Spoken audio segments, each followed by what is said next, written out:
It's all about Knight Rider, and I have the huge pleasure of talking to Knight Rider producer and writer Tom Greene.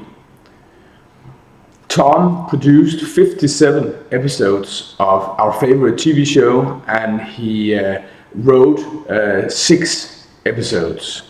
So he has a lot of memories from Knight Rider, and in this first episode of the interview, I will talk with him more in depth around how he got the job as producer for Knight Rider, and also the role of the producer at this point in time. I hope that you'll enjoy it. Hello. Oops, hold on. Hello? Hello, Tom. Hi, can you see and hear me? Yeah, I can. Can you see and hear me as well? I do, with old, what am I trying to say? The Knight Rider behind you. Yeah. Yeah. You know, I have to find some kind of good setup for doing an interview like this.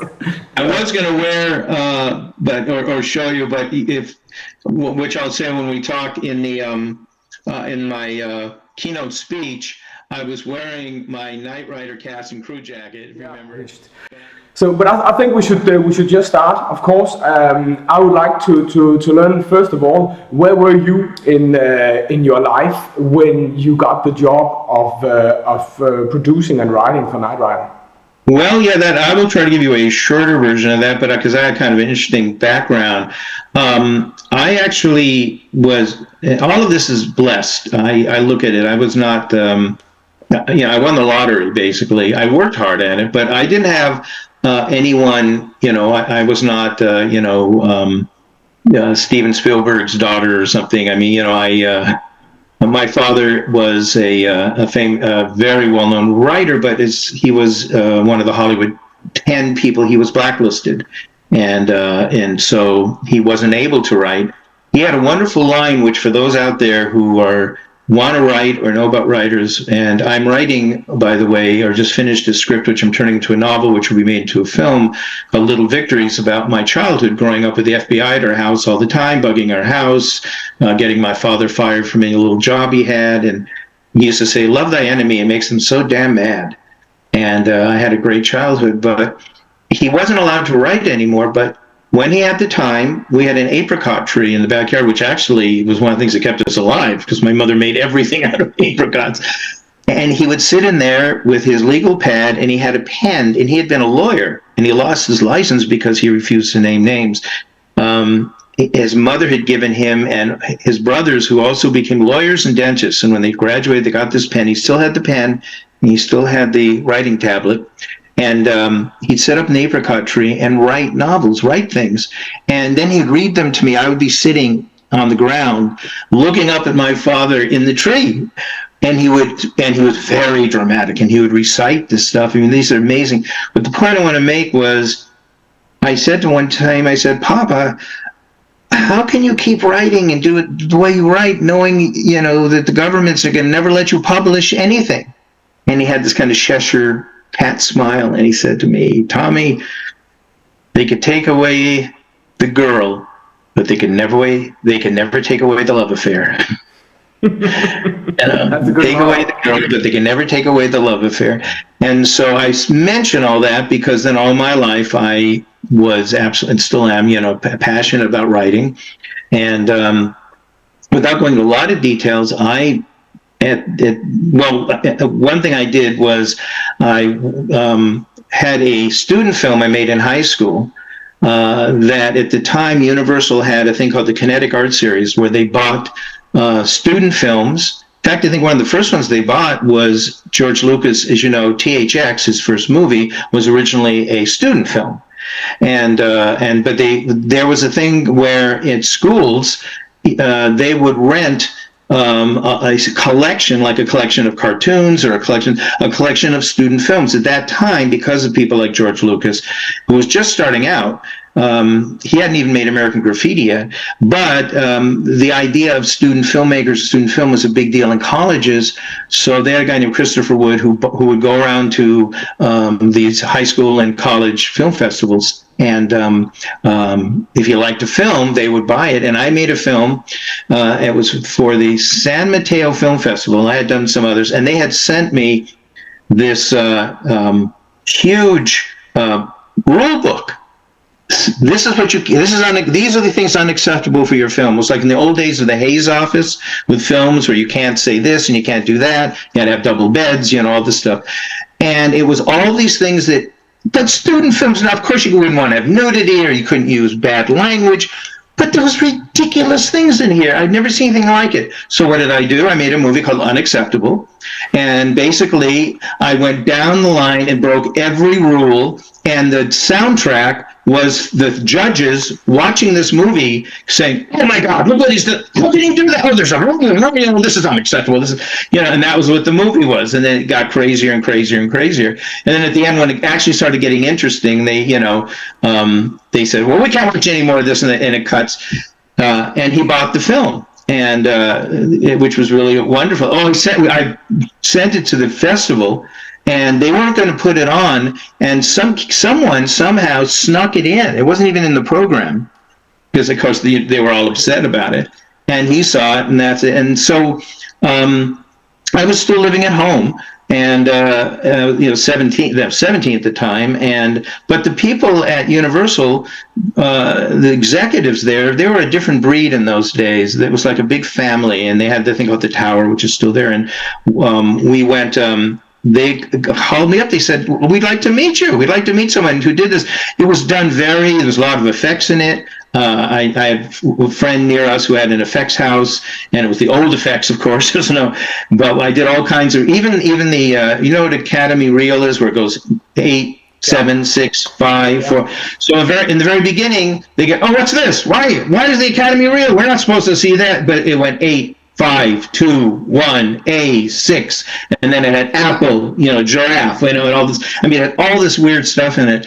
But they started to talk to me, and Sid Sheinberg at that time, had just found a student film called Amblin that a guy from Arizona State made, and brought him in to direct. And that was a guy named Steven Spielberg, and he was there. He was doing TV at the time, TV shows. Anyway, but that allowed me into the lot, and on the main booth, there was a guard who was very famous for about 30 years named Scotty. And even in movies, you'll hear them talk about, "Yeah, I went past, Scotty waved me in." And so Scotty knew me. And so, and I wasn't even in my own car. I borrowed my father's 65 Valiant to drive there. And they said, "Look, we don't know what to do with you or everything, but we just want to say we really like you." Well, at the time they had, and I promise I'll make this much shorter, but I'll get to the point.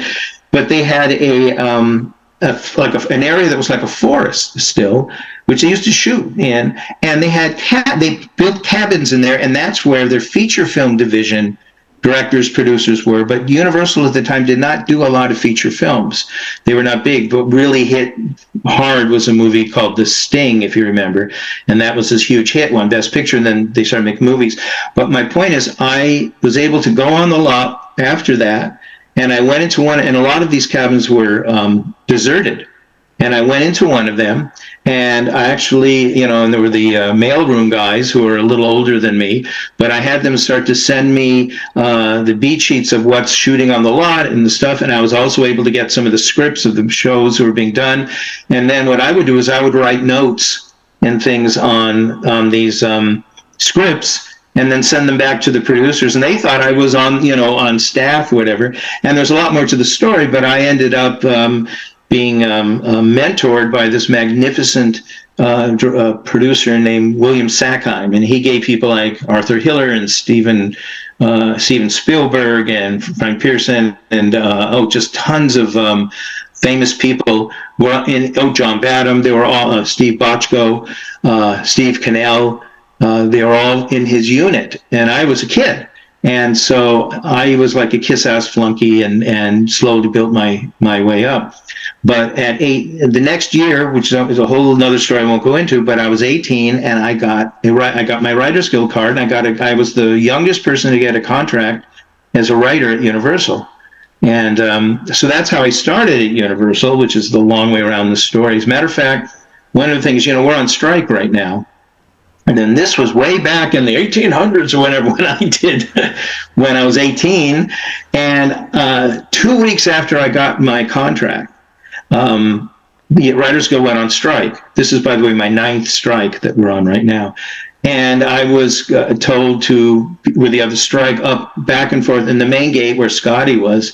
And do you know, today, 2023, I am now back at the same gate, going back and forth. At the time, I was a little kid looking up at all these old guys, and they'd look at me and they keep saying, "Oh, is your father a writer?" And I go, "No, I'm a writer."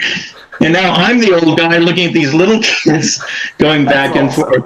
Yeah, but the wonderful thing about that time, and so that placement Universal was, at one point, they were doing as many as 31-hour shows a week, mostly for NBC, which ironically they bought like 10 years ago. But so there was a huge amount of production going on. Everyone was working, and they really needed, so they would put people under contract in term deals, writer-producer contracts, and you wouldn't be on a specific show at the time, and then they would place you on shows, like the old days of MGM, what they do in feature films. And so you'd go on this show or that, and these were not shows that, they weren't that interested in you even creating a show, because they needed you on all their big shows. And so I ended up, the very first show I did was something you might have remembered called The $6 Million Man. Yeah. I was still living at home, by the way, writing that show. And as a matter of fact, my poor mother, the executives, they would call me, and they'd call my number. And so when my mother would answer the phone, she usually did, I told her, and can't believe she did. I said, "Mom, will you answer the phone always as Tom Greene's office?" And of course, her friends would go, "What are you talking about?" I said, "But during business hours, just during business hours." And and then I did get an office and a secretary, or an assistant, we call them. One line I have to say, a side thing about that. One of the wonderful, wonderful executives there at the time was named Peter Safier, who did a lot. He's the guy who actually found in galleys a little book that he said they should buy and make into a movie. It was called Jaws. So he was very well liked at Universal. He's a wonderful, wonderful man who's retired now, pretty much. But I had lunch with him about 3 or 4 years ago, and because he was his wife's French, so he lives in Paris most of the time, but he was here. And he said to me, "Tom, I have to admit something to you." He says, "Do you know that the reason the executives were calling you at home so much is because we all knew you lived at home, and we all knew you had your mother answer, and we would just call just to hear your mother say Tom Greene's office, and they ask questions. Where is he? Oh, he's on the lot." Or, "Oh, he's in a meeting," and they would laugh and laugh and laugh. So that's nice.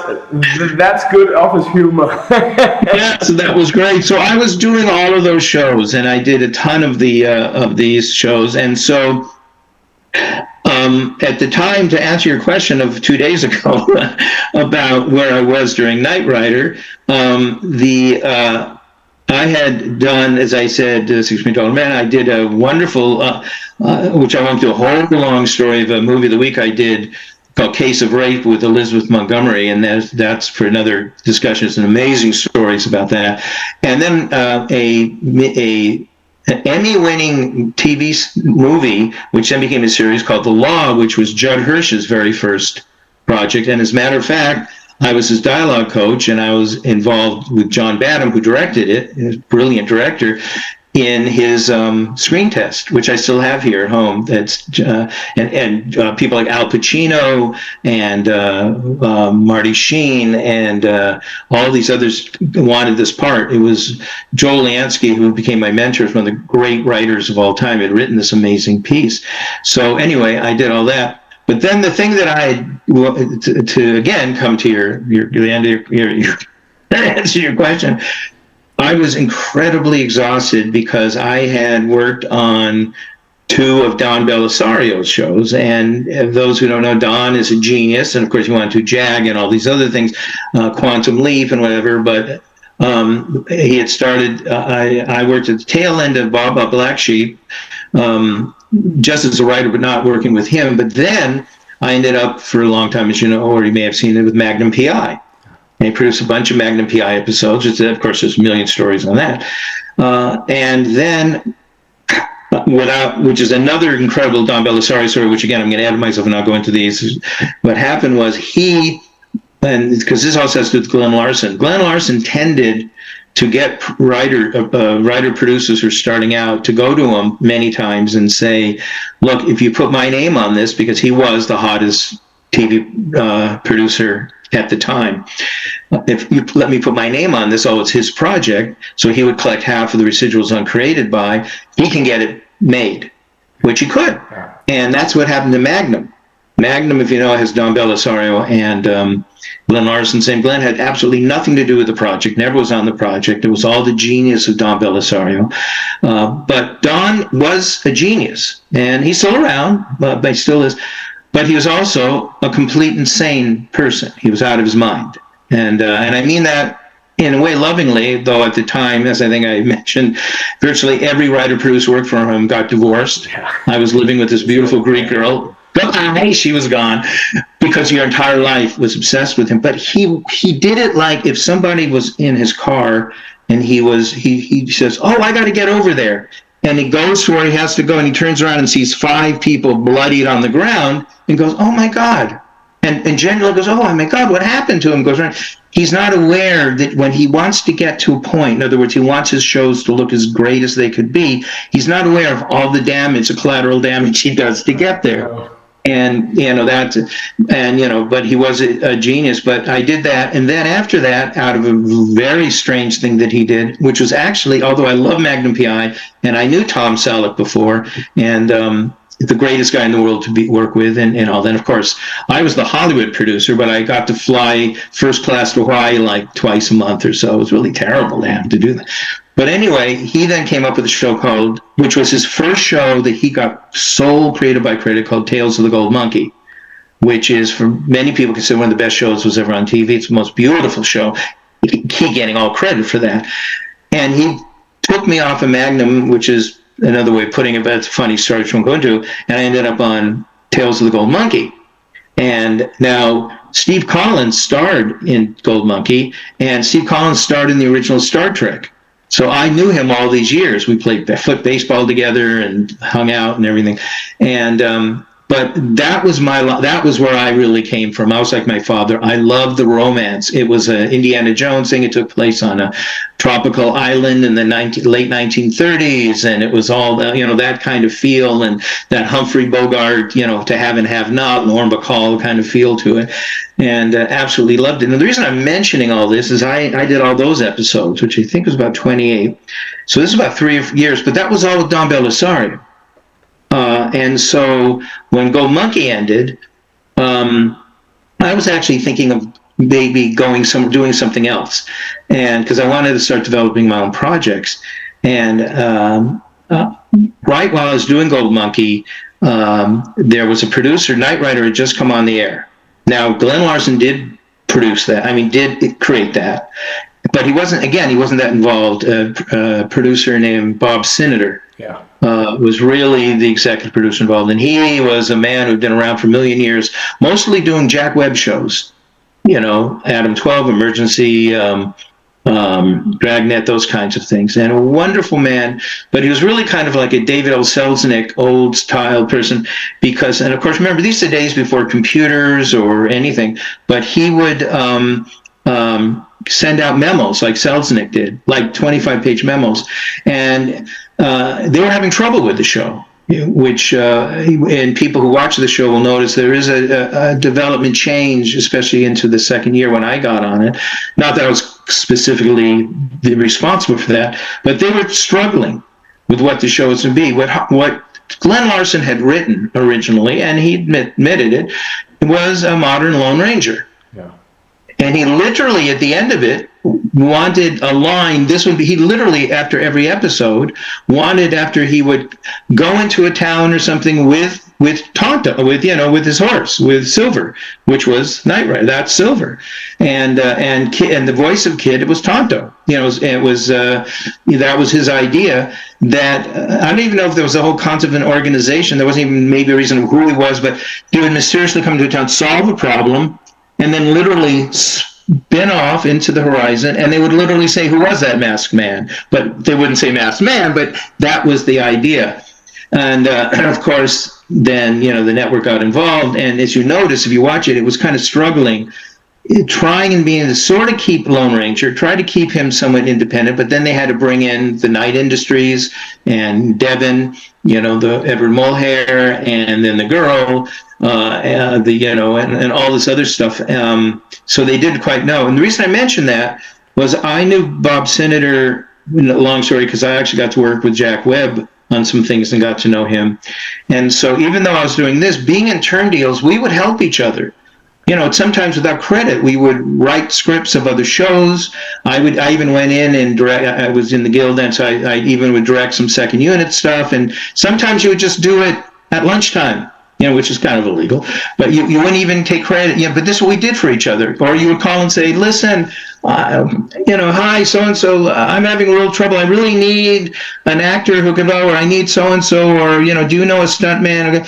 And oh yeah, we know that, and so there was this, and there was no competition like now. No one was stabbing because everyone was working. There was more work than so it was really wonderful. So he kept memoing me.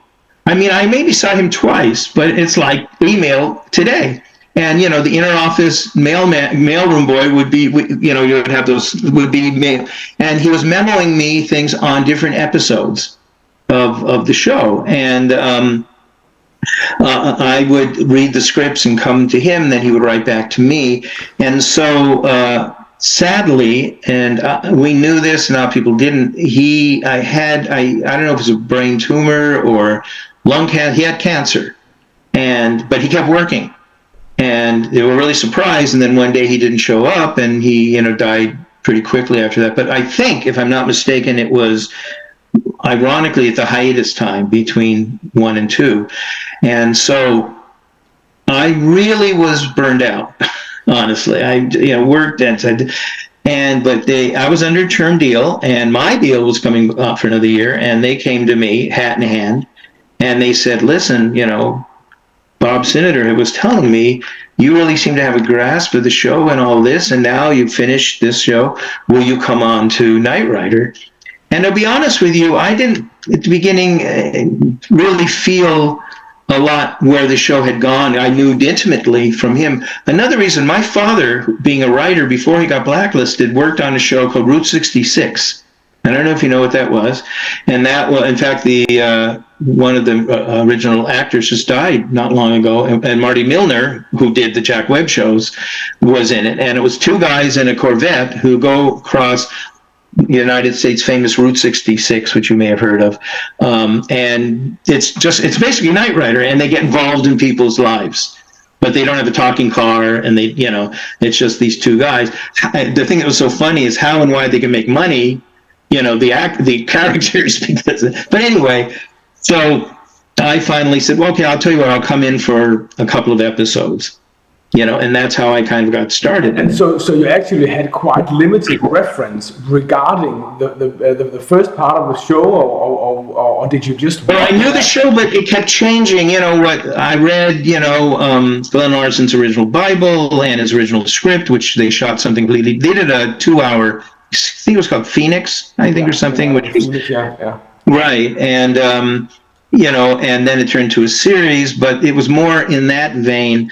And what I did you had said, which I was very complimented, that you loved Nightmares, the episode Nightmares. Yeah, favorite episode. And that was my first. I came in, I said to them, look, I said to the network, this is what I want to do. If I'm going to come in, I want to wipe the slate clean. I want to start and do what we call a franchise episode, where you get to learn who the characters are, from the beginning. And I said, so I want to do a show in which Michael Knight is in an accident, and he gets amnesia. And when he wakes up, he thinks he's Michael Long. He thinks he's back being the police officer. And so, of course, and then, he escapes from the hospital. And then, of course, his crazy car starts following him. And who are you? And what's going on? And, of course, Devin, they're trying to find him. But in doing that, he reestablishes his relationship with Kit.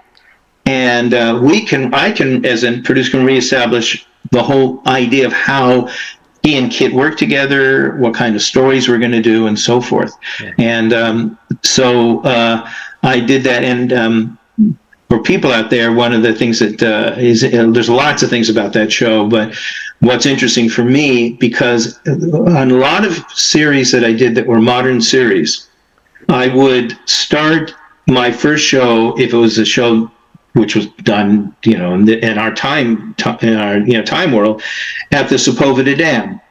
And the reason for that was that I lived only about a mile away. I'm one of the only people born and raised in Los Angeles and in the Valley. I'm a Valley boy, as they say, in the San Fernando Valley. Born there, raised there.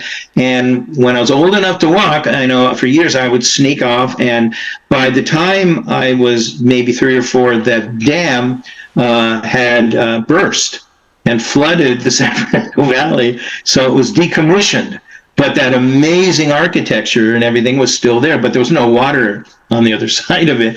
So, but I would, climb over the fence, which you're not supposed to do, and I would play, up and down those incredible towers and things with all these fantasies. And then in elementary school for all these years, but for most of it, I was madly in love with Kathy Reyes. Who of course would have nothing to do with me, of course. But I used to have this fantasy all the time that I would find a bomb at the foot of the dam, and I would be able to either kick it over the dam or do something. Now I'm not thinking that it doesn't matter because there's no water, but I'm a kid. But this is my fantasy. I can do anything I want, and I would be absolutely save the entire Van Nuys and San Fernando Valley. And there would be a parade down Van Nuys Boulevard, and Kathy Reyes would be in the convertible with me, and that was it. Now the irony of that is that one of the first shows I ever wrote, The $6 Million Man, if people go back, there's an episode called Danny's Inferno, which is considered one of the most popular ever, and that exact thing happened. Steve Austin, the $6 Million Man, ends up finding out that there is a bomb at the foot of the dam, and remember, he has bionic legs, and he kicks it over the dam into the water, and so my whole fantasies came in, and unfortunately, I had no idea where Kathy Reyes was by then, so But you were in character as a producer already from your very early childhood. I love it. Yeah, which was a wonderful story. And when Steve Austin, there's a great shot where he's running across the dam. But because the dam is so big and beautiful, they did a really artistic shot where they were way far behind, and you see all of the turrets of the dam, and he does, which is always very funny. And Harv Bennett, who is the producer creator of the show, who then of course did all these other things with, but he's a genius because I don't know, he knew that because he ran like 80 miles an hour. Because he had bionic legs. Yeah. But if you remember when he's running, if you're having someone running fast, it looks like a silent movie. It's comical. So he said, well, what we're going to do, and they actually developed a thing in the camera, because he's, of course, the days, in camera, where he's going normal, and then they're able to flip both the exposure and the speed, so he suddenly goes in slow motion. Yeah. And so here he is, and it worked. He's going 80 miles an hour, but he did it in slow motion, which you think about doesn't make sense. Yeah, anyway. But that was one of my greatest moments. I was 18 during $6 Million Man, and there I am back at the dam watching Steve Austin. And I even asked the director, can you run from here to do, he goes, yeah, that's what I'm going to do. And I'm thinking, well, that's what I did when I'm watching him do exactly what I did. And he actually does kick, well, to a certain point, then they use an effect, but kicks this bomb, which is just about to explode over the dam. But anyway, so I use that in Knight Rider. And for that episode, there's a couple other things in there. Since it was my first episode, it's a homage to my father. People may not know, they mention it, but at the very beginning, Kit they're chasing a guy, and who's at the dam, and he's talking about Kid is talking about his tracking, his abilities, and he says, "I'm like the old swamp fox." Yeah, the swamp fox technique. Yeah. Yeah. Now let us hear that swamp fox reference. You're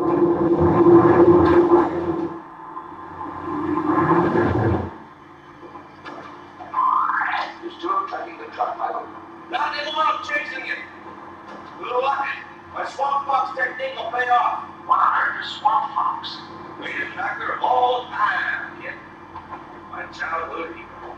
Well, please remember, it's the catching that's the important part of the chase. I'll keep you posted. Swamp fox, really, Michael? Yeah. Yeah, where that comes from is my father is a writer. One of his best-selling novels is called The Swamp Fox Brigade.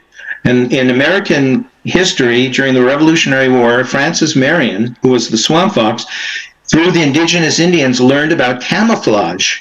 And so it was like, the Robin Hood and, his men, they were in the forests and the stuff, camouflaged completely. And here's the British out with their red coats and their, the fife and drums marching, and his people would suddenly just come up, and literally some would be dug in, like they still do, dug in ditches in the ground with grass over their heads, and they'd pop up and annihilate. And as a matter of fact, one of the famous generals said, that's not good, how can you do that, that's not the way war is done. Anyway, so he had written The Swamp Fox. So it's for my father, who had by then sadly passed away right before that, but he to his homage I used Swamp Fox, which I also used at the end of the episode, where Devin realizes, if you remember, wait a minute, he's tricking us.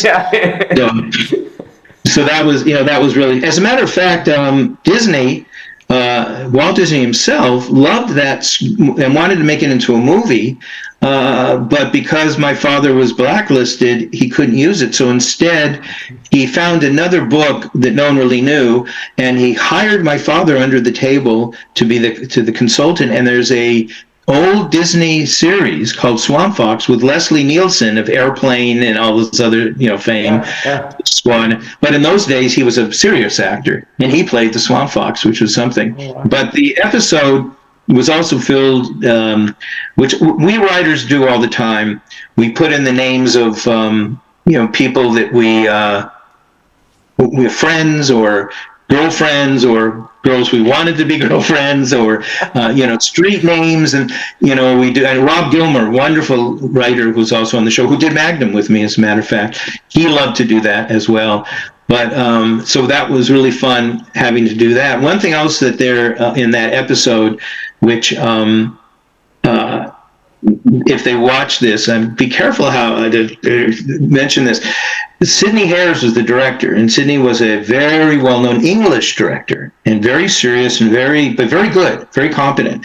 And he really had a thing about actors. He really wanted good actors, and somehow, and that's how we get later to when we'll get to Kit the Cat. And about Gina Davis, and that because I got Gina Davis started, which is an amazing story, and I'm so proud of that. But anyway, at that time they were getting actors. First of all, David is like 6'6", 6'5", and they were getting actresses who were like 5'2" or 5'3". And as a director, if at Apple boxes, they would literally have to put them on 2 or 3 Apple boxes. And it was crazy, and that's a whole nother story. But they got this actress, perfectly fine person, but she wasn't that good at the part, quite frankly. And it might have been the part. I don't want to say anything about her. And I didn't deal with her at all, because I was very involved in casting, but because this was my first thing, I was suddenly involved with, suddenly they're saying, hey, we want you to stay on the show. They were so impressed with just even the script. And I said, okay, I'll do 5 episodes, and then 10. And of course I ended up with 57, but I was already working on something else. And I didn't go into, and the casting was really simple. It was her, and I forget his name, wonderful actor with a great face who played the bad guy, and a couple of the peripherals, so it wasn't that important. But the director really did not get along with her. Not that she fought or did anything, it was just he didn't like her performances, and he felt as a director, as you know, it makes the director look bad. Because the director is supposed to be able to guide and make any, they can make Pia Zadora look good, or whoever, they can make anyone look good. And as a director myself, that's a terrifying thing at some point when you have had to, on location, get a local person or something. And even if they only have 2 or 3 lines, if you notice this, if they say the line's bad, everything crumbles. Yeah. The whole magic screen crumbles, and you have to be really careful. So anyway, the scene I want to mention is certain things happen, and also some crew members, and we'll talk about the crew, had some issues with her for some reason, and I don't know what it was.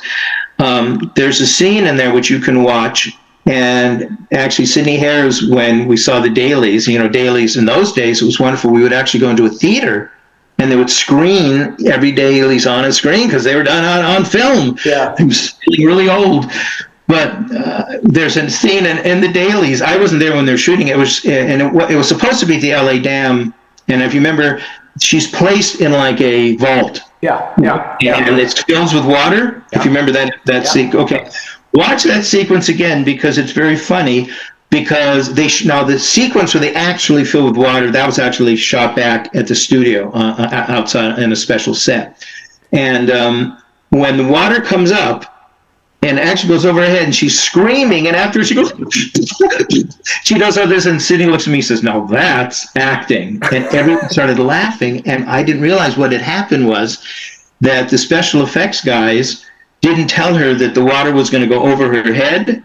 So they put the water over her head, and they left it for only about 2 or 3 seconds. But that's just terrifying because she's in this little thing. She can't move her arms. And then they let the water out. So she was forced into acting. Yes, when you see her sputtering, that was real. And that's nice. Okay, so drama going on behind me now. Let's see that scene. Pick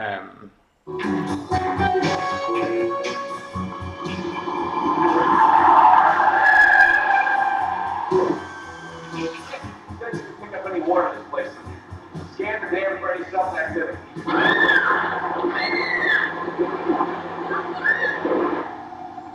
I pinpointed it in a small pipe section above the aqueduct. It's 15 feet in, and it's filling with water. Take care of it there! Gotta find a way to break the pipe. Can we use a laser? It will take too long. If we hit the outside wall, wouldn't the impact create a shockwave big enough to center the pipe inside and let the water out? It would if I could find a weak spot for the internal wall structure, but it's a long shot. It's our only shot.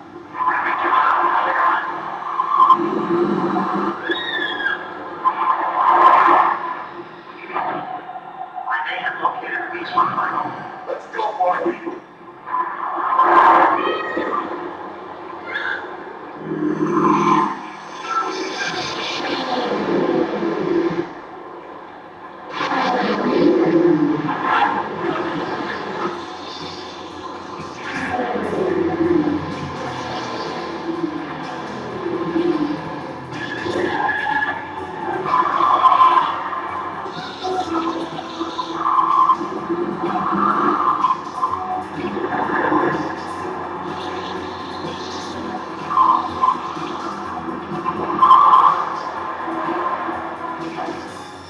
That's nice. Can you talk more about, because not being an integral part of the whole film industry, what was your job as a producer? It's a good question. It's very different. It's interesting you say that. In television, the producer, or if there's an executive producer, is the god. And nowadays, we were called, now they make a big deal about calling people showrunners. Well, we were showrunners, but we weren't called showrunners. And just so you know, in feature film, it's the reverse. The producers are the people who really do the work, which I'll explain in a second. But when you see executive producers, it's the mistress, it's the guy who got the part originally, who maybe put the money in. It was all, I'm not degrading them because many times they're the ones who really got it going, but they're usually not the ones who are, involved specifically in the production. And what you'll notice now, it wasn't always like that, but on feature films, you'll see sometimes executive producer and you'll see 6 names, and then executive producer and another 7 names, and that's why, because everyone becomes executive producer. Now, in producing in television, you have different types of producers. The specific ones is you have a producer who is basically the showrunner. which I'll explain in a minute. But then there is, and sometimes they'll even call them in features you do, the line producer. And what a line producer is they are the budget people. The line producer is the one who, you have what's called a pattern budget. For every episode, you have, in those days, maybe it was a lot, but like maybe 750,000 an episode, or even much less. And you have what's called a pattern budget, which is everything down to the paper clips is spelled out how much is to be spent for each episode. And it's up to the line producer to make sure you don't go over any of that. Yeah. Because, unless you get what you did, we did get many times on every episode, on every show we did, if the network wanted ratings and they wanted to bring in a guest star who was, a hot babe or a well-known guy, you would get what's called cast breakage. Yeah. And so, because what people don't realize, guest stars in those days, they would get what's called top of show, which means it was usually maybe a 7-day shoot, and they got paid for the entire 7 days. So they were on call for the entire 7 days. Yeah. In the beginning when I was doing that, we're talking about guest stars, not the top of show was $5,500. That was it. And so they had to do, I used to talk to these people, they'd say, I have to do 10 to 12 shows a year in order for me and my family to, and we're talking, you would know these people. But if they wanted to get some main, Ann Turkel was an example of that. Yeah. We did a couple of episodes. That's funny stories about her, and she was top of show, and so, but she got more. They would get a lot. I did some shows in Magnum where they brought in some major people, and in those days too, the top of show was maybe 7,500, and they were getting 50,000 for that episode, and they do that type of thing. So that's it. But what my job as a show running producer would be is. You were involved basically, first of all, in getting. You would have. I'm trying to think. I think in Knight Rider, I think we had 26 to 28 episodes a season. Yeah. When I first started in the business, we had like 22, right? Yeah. But we did sometimes what we like Goliath 1 and 2. Yeah, exactly. So that would be considered one show, but it would be 2 hours. Yeah. And then we did Return of Goliath, which I have a funny story about, which was also one, and it was 2. I think that was a 2-hour show as well. Yeah. But anyway, so the first thing we have to do, of course, is work with the writers and start creating stories. Now, in those days, and the reason I think, I know we're not doing Chekhov and Shakespeare by any stretch of the imagination, but I think a reason that people love these shows so much, and there's an interesting thing about Knight Rider, which was, again, the network, the person they would first yell at would be the producer, not the studio, so that was the other thing we would get, and there's many funny stories about that.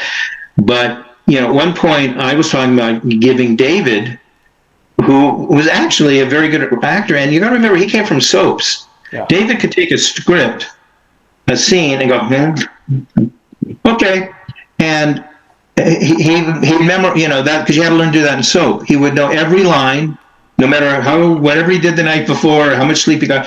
He came in prepared, looking great, and knew every line and all that. And I was giving him more and more, and they kept saying, you don't have to give so much to David. David's not that important. It's the car. And I said to them, you are such schmucks. You have no idea the chemistry, the lightning in a bottle that David Hasselhoff. No, again, he's not Laurence Olivier. He's not, this great actor, Daniel Day-Lewis. But I said, he does something very special. And the thing I said to them is I said, and I got to tell you, as a producer, I'm going to make sure that we give him more to do, because I'm going to tell you what's going to happen. Someday the show's going to go off the air, and because you have no imagination as a network, you're going to bring it back. You're going to do a team Knight Rider, you can do Knight Rider 2028 or whatever. You're going to even at some point bring the show back as a show again, as they've done with the Magnum, they've done with all these shows. So they have Hawaii Five-0. They have no imagination, and it covers their ass, to do shows that are already done. And I said, I'll tell you what's going to happen. And I said, I wish I can keep in touch with you, because I will bet you $10,000. I'll write out a check that every one of those shows are going to fail. They're not going to work. Why? Because David's not in them. and you can throw everything you want into it, and that, as you know, happened. And when people like yourselves talk about Knight Rider, they all talk about the original Knight Rider. No one cares about Team Knight Rider or Team whatever. In fact, the NBC brought me in too late when the last Knight Rider came on. Yeah. A wonderful executive producer. I think he did Vegas, and he also, I think, was the originator of Fast and Furious. He's a terrific writer producer, but it really wasn't his fault. But they, and they threw, one thing real quick on that, which is funny. In Knight Rider, he would drive into a semi, and that was where they had all of the gadgetry and April, and all that was done right in this little set. In the new Knight Rider, they spent millions of dollars, and they did this like James Bond massive room, and they put, the car was on this strange thing that moved all over. I think I counted something like 75 screens and all, and they made it. No one wants that. That's not what's supposed to be. And the reason I mention that too as a producer is the other thing that a producer like we do. So we first work with writers and we get to the stories. Now, in those days, you would write up what we would call, sometimes we call it a TV guide blurb. It would just be, an idea, a paragraph. This is what the story is. It's like you see in the TV guide. This is, David must go meet an ex-girlfriend who is kidnapped because of blah, blah, blah. Yeah, that's it. Yeah. Okay, that would be sort of, and they go, okay, that's interesting. The next thing you do is they would put out a step outline, which is, it's 4 acts. There's usually 4 scenes, 5 scenes. What just first act, David goes to blah, blah, blah, finds out, blah, blah, blah, you do that. Then, and this is where the producer would work with them, then believe it or not, you would write a treatment, which was literally a short story. It would be up to 50 pages. It would be the story, but done as in prose. You would write a treatment, and you'd do several versions of that. And if that was approved, then you'd go to your drafts, and the producer was there to work with you. And it would be first draft, second draft, third draft, and so forth. And the other thing that was very important, and it is today on the really good shows, the few really good shows that are there, when you have really good showrunners, and it's something that in the old days we used to call, Kojak wouldn't do that. Do you remember the Kojak, the series? Yeah. And what that meant was, and then sometimes they would say Tom wouldn't do that because it became sort of a Magnum thing, was that you had to be careful because if you remember Kojak, that Telly Savalas, let's just say Knight Rider, David would never, if you ever notice, he would never get so angry at some guy that he would do like a Martin Scorsese in Goodfellas with Ray Liotta. He would not, beat him to a pulp, right? Or, a Joe Pesci thing. He would not get so... Only when his wife gets killed in season 4. That's the only time, but you're right, unless... Yeah. And I'm just going to bring that up, because in the very few times you do something like that, it is so strong that it works. And I was just going to bring that up. His real wife, actually. By the way, I everyone knows this, but I just think it's one of the craziest coincidences. I'd love to have told this to David back then, to say, yeah, Kathleen, she's going to divorce you, but she's going to marry someone named Michael Knight. Yeah, that is so funny. Yeah, what a coincidence. Mind-boggling when I first heard. But the point of that is that it's very important that the producer keeps the show on a rail, that it does just what those characters would expect to do. And well, there was a thing, you've ever heard the expression "jump the shark"? Yeah. And you know where that comes from? Do you know where that expression comes from? No. There's a show called Happy Days, and the Fonz, it was getting tired, and that's what happens to shows that are on too long. And they did a show, which, for ratings, Happy Days in Hawaii. And in it, you have the Fonz, also, which would never happen, on skis. He's water skiing. And he ends up, I guess it was time of Jaws, a shark crosses him, and he literally goes, and you see him jump the shark. He goes over the shark he's doing, which is so unhappy days, so unfonz, that, everything crumbled after that. It's exactly what happened. And I remember saying you shouldn't do this on what is that called? The one with Bruce Willis and Sybil Shepherd. Moonlighting. Moonlighting. Yeah. And the great thing about it, like these shows, with the sexual tension. And the thing is, thou shalt not sleep with each other. Yeah. Because once they do, the show is over. And that's jumping and they did, and then the show went to the toilet. The one that's used now is crawling out of the refrigerator, is the expression. And that comes from Crystal Skull, Indiana Jones, where, make another long story short, but if you remember, Indiana Jones is in this fake neighborhood that turns out to be a nuclear test, and he crawls into a refrigerator, and the bomb goes off, and he flies in the air, and it crashes way, out miles away, and he crawls out of the refrigerator, which is great for the Roadrunner cartoon, or something, or Buster Keaton, but not for that, and that, destroyed it. So that's the other thing that the producer gets involved in, but then he is involved with he goes on location scouts, which is, I have a story about that in here, which is where you're going to do the shows. You deal with the art director, designers, etc. So what the looks of everything that's going to go in there. Of course, casting becomes very important. You are at the dailies every day, and I've had to do this, and sometimes when you're watching things and it's not being done right, you have to go back to the director. On rare occasions, you have to reshoot. Sometimes what you have to do is just say, no, we're not going to put that in. You work with the editors afterwards. You are then, as you know, if there's special effects or whatever, or miniatures or whatever, you're dealing with those people. And you are the person on the top who's the one who makes the decisions, including, which is very funny, in my Western, I wanted to make it very Serge Leone, who was my hero, and of many. And so he has always lots of close-ups of guns, of people, things. So we have what was called the Wildside Kamikaze Insert Crew.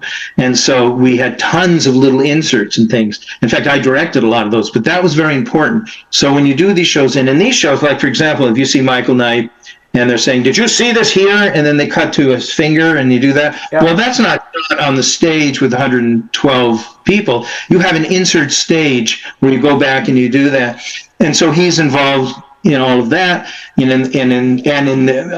Because I used to be a musician and a composer and so forth, I'm very involved in the music. Yeah. And one thing that actually Robert Foster, executive producer for years of the show, wonderful guy, interesting character, but he was very involved in I wanted them to do this, but he's the one who gets responsible for what are called sound-alikes, where we couldn't afford whatever,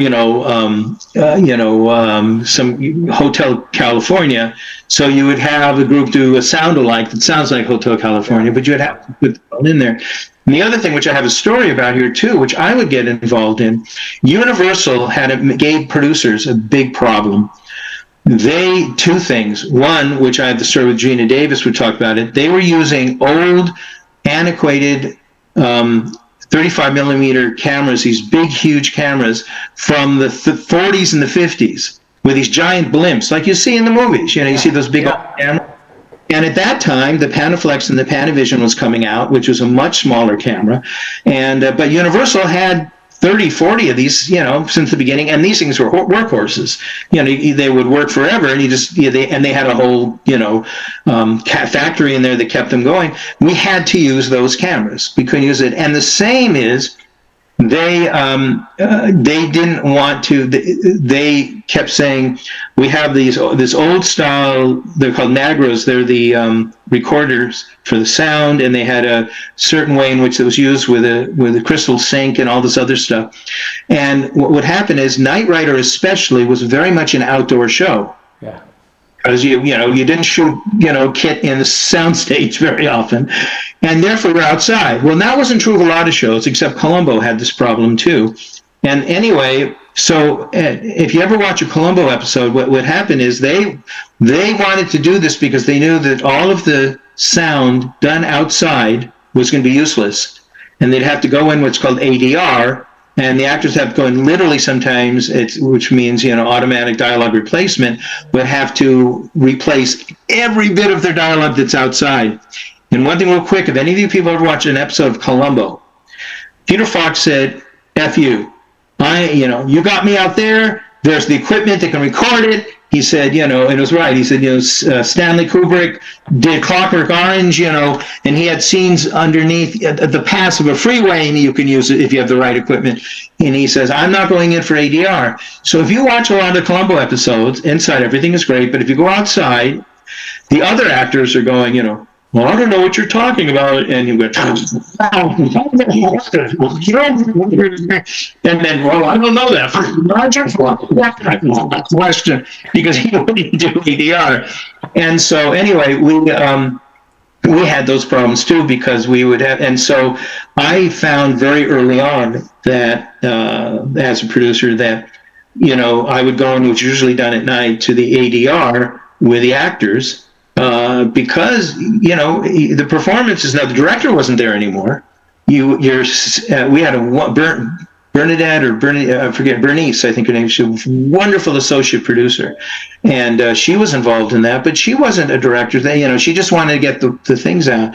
So we got involved, and then I said in the editing of it, we get involved, and even to the point of, in those days, we sometimes had to rearrange things. The thing about the show, all these shows that I'm mentioning, these were called honeypot shows by the networks. And the reason they're honeypot shows is in those days, you maybe had remote, but you didn't have, a lot of people were still clicking. And the idea is if you had a really hot show at 8 o'clock, like Magnum, like Knight Rider, like, all these shows that I did, $6 Million Man, Rockford Files, people are so lazy, this is the absolute truth, that they found that they would stay all the way through, 11 o'clock and then to Johnny Carson or whatever the show, to the news on that station. So they would be there for your 9 o'clock and your 10 o'clock show. So that'd be really important. So not only did you have to make that an exciting show that's going to get them right away, and sometimes you had to go back and really kind of beef it up a little bit.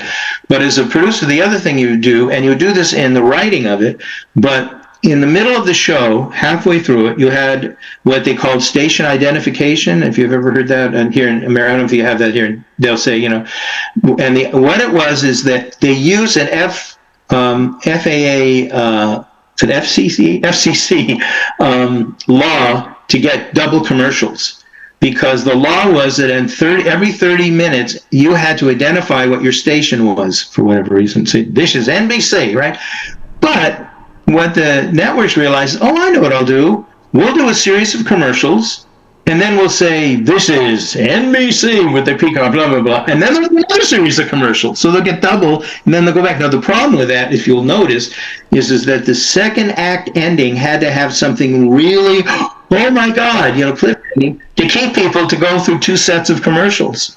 And so these were, the kinds of things, and seriously, those laid upon the producer to make sure that, you had these things. Yeah. And most important, and something that, you can say I can go on forever about everything, and I have a couple of things about this which are very funny, but where the producer really, what I was, again, the showrunner producer was really responsible for it was sort of like in the war movies where you have the guys, or in D-Day, the guys who went out first, you knew they were going to get shot. They were the shield. Yeah. Or, they talk about human shields like they did in Iraq and stuff. We were human shields.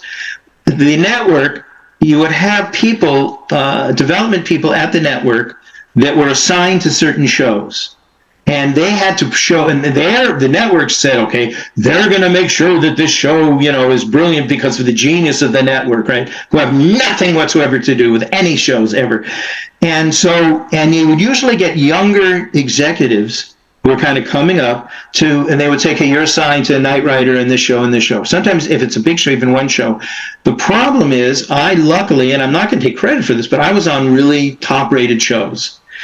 Now, if the network executive goes and shows top rated, he wants to make it look like he's responsible for that. Yeah. The first thing he will do is he will call me with a problem. I see a little problem here. I'm looking at the show, and the David's shoes. He's wearing these shoes. They're not high enough, and people are really distracted. He says, and I have research. Our research department is told, what are you going to do? Here's my suggestion. Don't get on their sneakers because he looks weird in sneakers. Make sure he's always in boots. That was an actual note, by the way. Yeah. He must always be in boots. So you have to deal with that kind of thing all the time. Yeah. One thing that it's a lot that I think I saw that someone else heard about this because I think it's even in Internet Movie Database. But I can tell you the story really quick.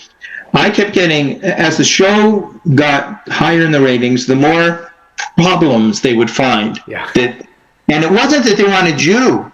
They wanted you to facilitate their solutions, you see. Because then they would write to their people and say, yeah, I found out that people didn't like David in sneakers. I said, get him in those boots. And he's in those boots. And, people, so, that's what producer has. And you have to become this unbelievably, negotiator to understand how to deal with these people. Now, a lot of producers like Belisario told him to go F themselves. And I respected him for that and a lot of stuff that he did. As a matter of fact, in one show, I got into trouble. We did a Thunder in Paradise. Not Thunder in Paradise, another show I did. Which is Tales of the Gold Monkey. And we had can girls from Paris and basically whores that come into the town, to sell themselves. And they're doing the can, right? And this character named Lumiere, who was their pimp, their guy, is saying, this goes, that's great, this one. And so what it was an incredible show. We had like 300 extras, and what it was, they thought they had found gold. So there was a bust. So in other words, there was hundreds of people from all over come to the island. So they have all these people selling things and tools and shovels and whores and whatever. So the executives came out and then there's the huge fight we did where everything gets destroyed. It's really wonderful scene. But the executives love to come out for that stuff because of the way it's done. That's a day where even though it's on the lot, they give you food, and so the executives come out and and the food is usually very good.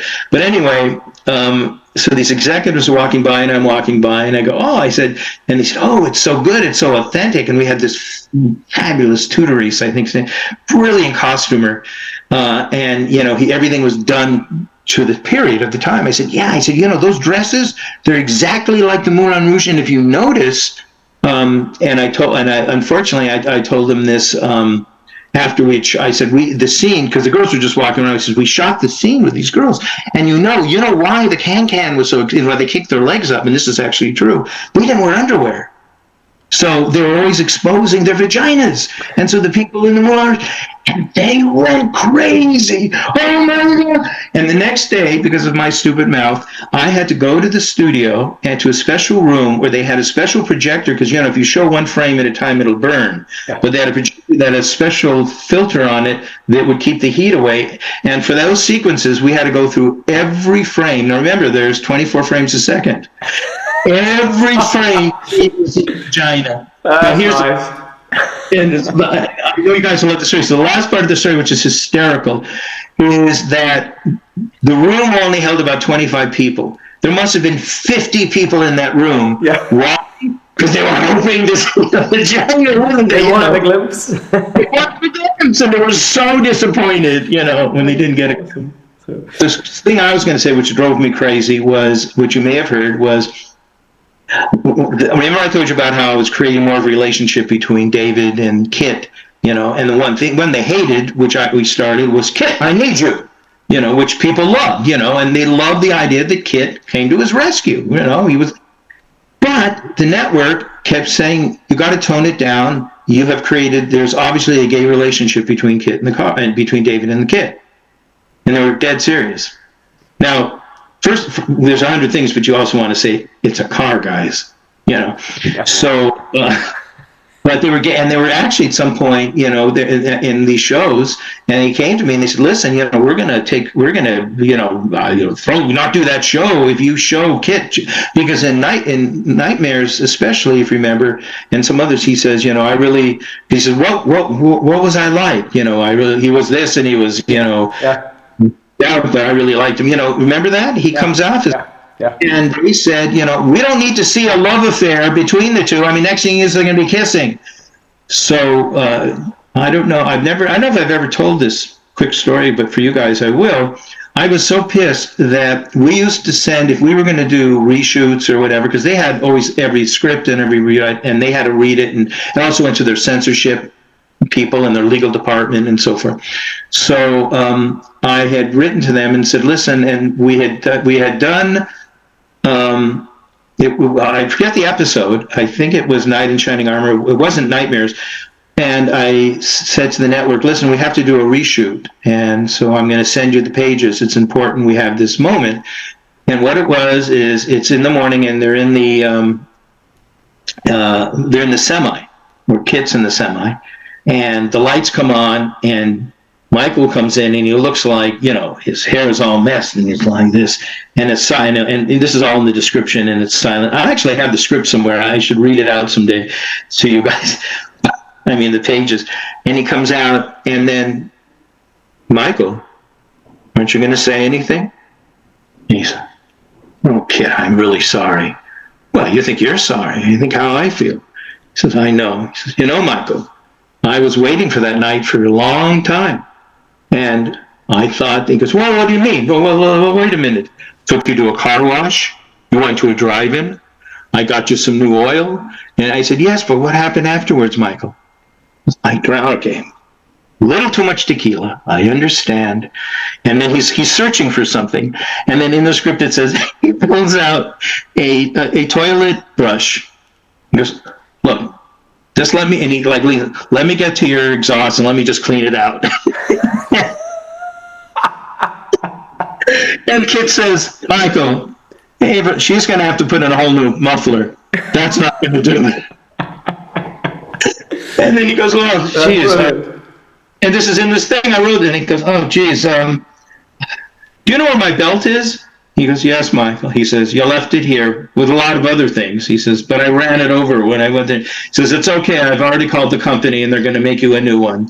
And then he says, that's a nice belt. He says, I know, I got that in the road. He goes back and forth. And then it ends where he goes to the front of the car, and he looks down at the scanner, and he says, whoa, gosh, we're going to need some Windex. And Kit says, Michael, we used up all the Windex last night, and frankly, it's going to need more than just Windex. And he says, look, I want you to know that I am so sorry, and I love you. And Kit says, well, a little late, but appreciated, and I love you too. And then it says Michael leans down and kisses the hood, of the car. And we sent it. And it was done all the official, Universal thing in the right color and all that. And this guy went, of course, absolutely. And I suddenly, but here's the now here's the other part of it. I showed it to David. And you know what his response was? Why did you send it? We should have shot it. Yeah. We could have shot that scene, no problem. Everyone would come in, which would have been fabulous. But and that was his reaction. We should have shot that scene. I love it. And even Willie Daniel said, "Oh yeah, I'm in." But the good news about the network, the studio, was that I suddenly got calls, and I'm bracing. I don't care what's going to happen because we didn't do it. Says the man, "Oh, I must tell you, we told him we shot the scene." And it's already edited into, the final. I forgot what we call it, the final chain, which is you can't change. It's going to it's going to air. It was only a couple of nights later, and I will say that the people from the network who called, from this tower, the Universal people, when my secretary said, "Yeah, I've got Dick Lindheim or whoever it was on the phone," and I go. I picked up the phone, and as I'm picking it up, I'm hearing hysterical laughter. I can hear it already. They loved it. They absolutely. And they said, "Well, you've got to send." He says, "They didn't have it." The guy read it to them. He says, "You've got to send copies. We're going to find. We got to." And they all loved it. But of course, the people in the network got really all upset about the whole thing, and they had to explain to them. So anyway, that's what a producer, in so many ways, does. I'll say one thing in a timeline, which is crazy. If you're doing a show, you have one show that's already shot. So you're dealing with all the post-production stuff that I explained. Yeah. You are working with writers now. We don't do it; they're all staffed now. But in those days, you had freelance writers. We had 3 or 4 staff writers. We had Rob Gilmer, we had Janice Hindler, and myself, 3 terrific writers, and Robert Foster, who also wrote. But we also brought in. You had freelancers who would come in and pitch projects. So a lot of your time is they'd come in and say, okay, here's an idea I have, shit, blah, blah, blah, So you're dealing with that. You're dealing with post-production on a show. You have a show that's in production at the moment, and you have a show that's in pre-production. So you're also dealing, and that's all happening on the same day. Yeah. You do that for 22 weeks. So that's what you have to have. And luckily, if you, what happens, I will say, on shows that I've done, once you're into the rhythm of the show, it literally is like they say, it's like every writer's fantasy. It kind of writes itself because you know the characters so much. Remember the Mary Tyler Moore show? You used to see that show. Remember that? Yeah. Let's say you did a show. I said, here's the idea to you. This is a show where Mary is looking at videotapes or something and sees a tape of Ted Baxter naked with Betty White. Okay, the character. Anyone in America who watched that show could write that episode. You know how she's going to act. You know how Lou is going to act. You know how you could write that show, right? Yeah. That's how genius those shows are. And when you have a show that's really going, you get to the point where when I'm writing a show, and I got to a point where I was writing some of these shows, in a day and a half or so, the entire show, you're almost going. You're like in a trial. Going, can you be a little slower? Because you're actually seeing them talk and so forth. So that works out really, really well. But that's when it becomes joyous, when everybody is on the same. Yeah, because it kind of seems as if you have to be up here. You have to be somewhat of an octopus to be able to handle both pre-production and in production and post-production. Yeah, and the thing is that what, when you think back at it, or even back then when you think of it, when you think of what you did, you go, oh my God, and in hiatus, when you're doing it, as there's a great expression: if you want something done, give it to a busy person. And you do it mostly because a little bit like I got the reputation as someone who can write very, very quickly. I did a 2-hour episode, which is not long, I won't go into, called The Bionic Boy, which is a spin-off The $6 Million Man. Why and how, I won't go into it. But it was a 2-hour, and all I had was the title and the fact that it had to be shot in Kanab, Utah, which is like Zion National Park. Why and how, I won't go into. But the head of NBC at the time, Brad Tartikoff, said, and I was a kid. I was like 19 at the time, and he said, okay, we want this, but we need, all I know is to shot there, spin, Bionic Boy, 2-hour, and he talked to me on Thursday night, and he says, we need it Monday morning. Yeah.